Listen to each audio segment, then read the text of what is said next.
Welcome back to my Facebook page and YouTube channel. Really appreciate everyone tuning in again to another video. In today's video, I'm going to be going over some of the pros and cons. There's just a little bit of back information about FHA loans or first-time home buyer loans. So basically what these loans are is they allow people who don't have a lot of cash on hand to still buy a home. You only need to put 3.5% down rather than 15, 20, or even a higher percentage down with a conventional loan. Now, to qualify for one of these, the government requires that you have at least a 580 credit score. However, most lenders are going to want you to be 620 or 640 or potentially even higher to give you financing. So you may have to hunt around a little bit to find someone that will finance you if you're in the high 500 range. But it is something that you legally can find support for. Now, in other things that are positive about the first-time homebuyer loan is typically the rates and fees, everything is kind of reduced. It's a very buyer-friendly loan type.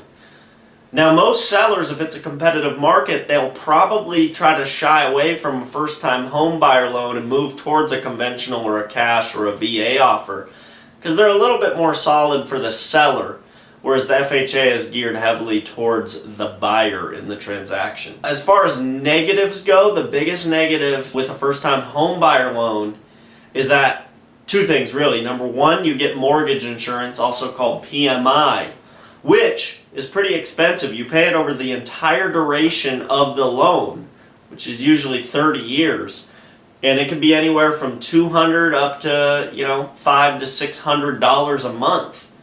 Every month for 30 years.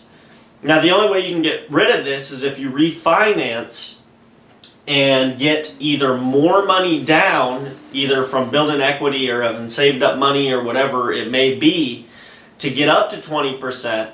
Usually they'll bump your interest rate up some, and then they'll knock off your mortgage insurance. I have a friend going through this right now, and he just bought a house about a year ago, and he's trying to get rid of his mortgage insurance, and basically he's having to refinance. He's going to get a little bit higher of a rate, but that mortgage insurance will disappear much quicker than 30 years, and in which case he'll be saving money right there.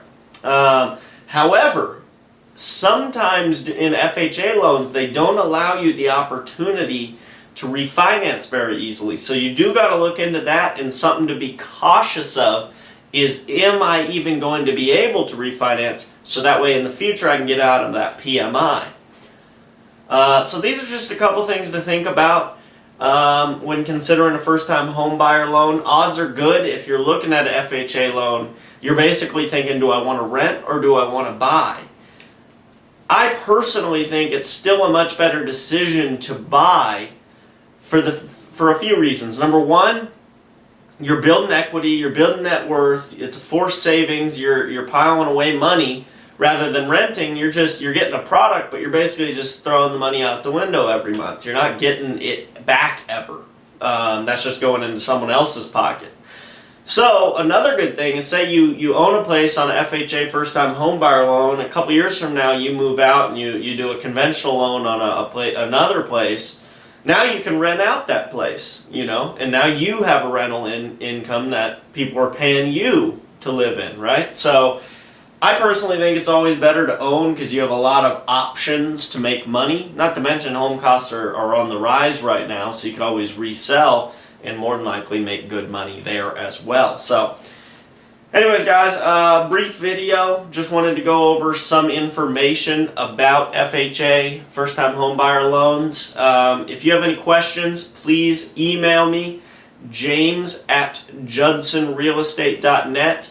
If you're watching this on YouTube or Facebook, head over to my page. If you're watching on Facebook, just click above here and head over to my page. If you're on YouTube, go to Facebook, type in the search bar, James Visser Judson Real Estate.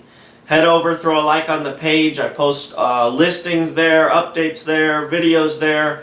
It's a pretty cool, informative page, I think. So head over there, throw a like on the page, and also feel free to message me on Facebook as well if you would prefer to do that than email. I get back to people real quick, and I love to help y'all with whatever questions you may have. So thank you for watching.